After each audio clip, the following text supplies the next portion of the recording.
কোনোদিন ফিরে আসবে না। কবে আর কখন বৃষ্টি হবে, কখন কোথায় খরা হবে, কখন দুর্ভিক্ষ হবে, কোন প্রাণী আমাদের বশ্যতা মানবে, কতটুকু তুমি ভোগ করবে, এই খোলা মাঠ আর এই উর্বর জমি কতটুকু তোমার আয়ত্তে থাকবে, সবকিছু যা আমাদের জন্য নির্ধারিত, তোমার জন্য তিনি যা রেখেছেন তুমি শুধু তাই ভোগ করবে। আমি আল্লাহর কসম করে সত্যি বলছি, একটা কথাও আমি মিথ্যা বলছি না। মহান আল্লাহর একটি ধর্ম আছে যেটা তোমাদের সব ধর্মের চেয়ে উৎকৃষ্ট একটি ধর্ম।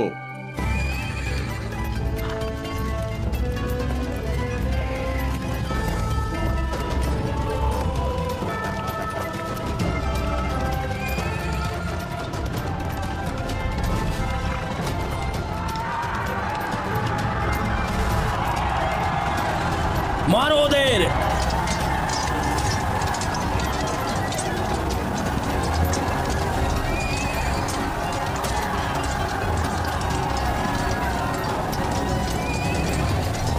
উপস্থিত সবাই, হে মরুভূমির মানুষেরা, তোমাদের পূর্বপুরুষেরা আজ কোথায়? রোগী আর সেবকরা কোথায়?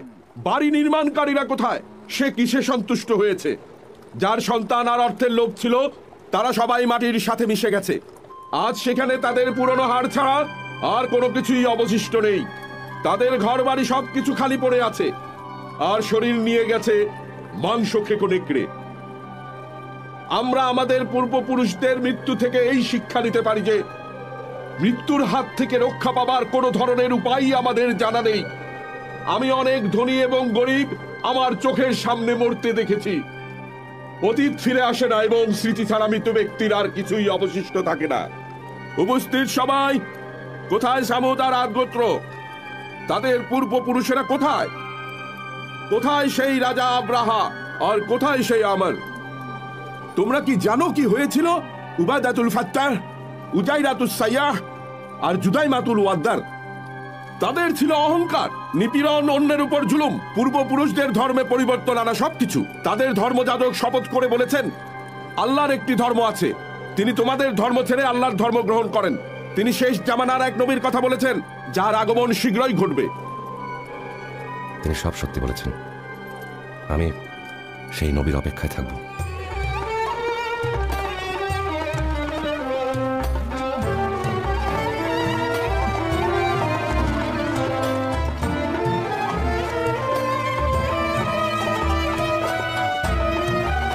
চারদিকে সব তো ঠিকঠাকই চলছে, এভাবে চললে। আবু তালিব, একটা অঘটন ঘটে গেছে। মক্কা এবং কুরাইশ গোত্রের উপর বিপদ নেমে এসেছে। কি সর্বনাশ হয়েছে?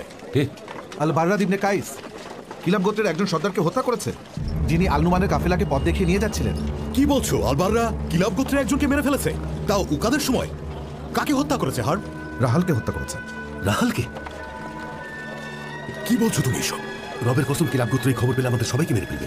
এখন কি করবো? মক্কায় ফিরে চলো, এক্ষুনি মক্কায় ফিরে চলো। মোহাম্মদ, শুনতে পাচ্ছ? জলদি এসো। বাররাদের সাথে দেখা করে চালাকি করতে হবে, আর কোনো সমাধান নেই। লোক পাঠাতে হবে যাতে কুরাইশ ও কিনানার লোকদের কাছে ঘোষণা করে মক্কায় গন্ডগোল হয়েছে, তাই ফিরে যেতে হবে।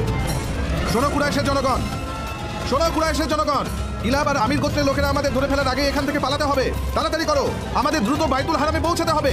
ওদের কাছে খবর পৌঁছানোর আগেই। কুরাইশগণ, তোমরা জলদি পালাও, জলদি!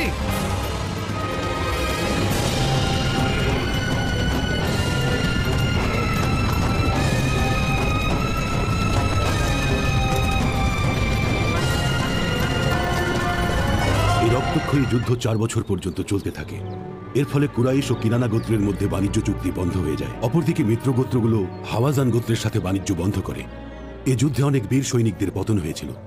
এতে কুরাইশ গোত্রেরও অনেক মানুষ মারা যায়, যাদের মধ্যে মক্কা প্রধান আব্দুল মুত্তালিবের কন্যা সুফিয়ার স্বামী আল-আওয়াম ইবনে খোয়ালিদ এবং হিজাম ইবনে খোয়ালিদ ছিলেন, যারা দুজন সকল মুমিনের জননী হযরত খাদিজা রাদিয়াল্লাহু তাআলা আনহার আপন ভাই।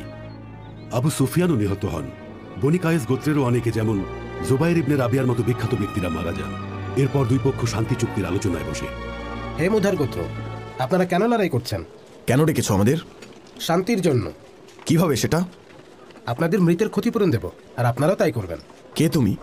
তোমাকে কিভাবে বিশ্বাস করব? আমি উতবা ইবনে রাবিয়া ইবনে আব্দুস শামস ইবনে আব্দে মানাফ। সম্ভ্রান্ত বংশের লোক। আপনারা আমাদের উপর যদি ভরসা করেন তাহলে আমাদের একজনকে জিম্মায় রাখতে পারেন। আমরা যাকে জিম্মায় দিতে চাই তিনি হলেন হাকিম ইবনে হাজাম। এই যুদ্ধে সে তার বাবাকে হারিয়েছে। কুরাইশদের অনেক বড় বীর ছিলেন তিনি, তার ছেলেদের মতোই। আমরা জানি যে আমরা বিজয়ী, আমরা ভেঙে পড়িনি, আর আমরা কথা দিয়ে কথা রাখি। আমরা কখনোই পালিয়ে যাইনি, কিন্তু আমরা যুদ্ধ করতে করতে বিরক্ত হয়ে গেছি। আর চাইলে আবু বাররাতকেও রাখতে পারেন, তিনি একজন মক্কার প্রধান আর গুরুত্বপূর্ণ ব্যক্তি। আমরা রাজি। হে মক্কাবাসী, আমরাও যুদ্ধের উপর বিরক্ত হয়ে গেছি। আমরা তোমাদের বিশ্বাস করলাম, তাই জিম্মায় কাউকে রাখবো না। দুই পক্ষের শান্তি চুক্তির পর উতবা সর্দার নির্বাচিত হয়। যদিও সে খুব গরিব ছিল, কুরাইশেরা সে সময় বলতো, আজ পর্যন্ত আবু তালিব আর রাবিয়ার ছেলে উতবা ছাড়া আর কোনো গরিব লোক কুরাইশদের সর্দার হতে পারেনি।